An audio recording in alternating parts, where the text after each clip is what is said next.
Hello everyone, আসসালামু আলাইকুম। ফিরে পাওয়া পর্ব ২৭। গত পর্বে কিয়া স্বপ্নার সাথে বন্ধুত্ব করে যাতে কিয়া আজানে বিশ্বাস অর্জন করতে পারে।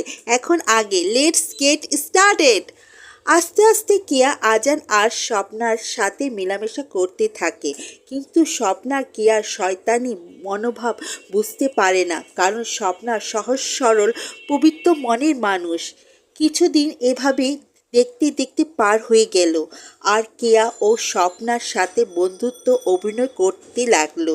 একদিন কেয়া এসে রাজীব চৌধুরীকে বলল, পাপা, আমি আজানকে চাই, যেভাবে হোক তুমি আমাকে আজানকে এনে দাও।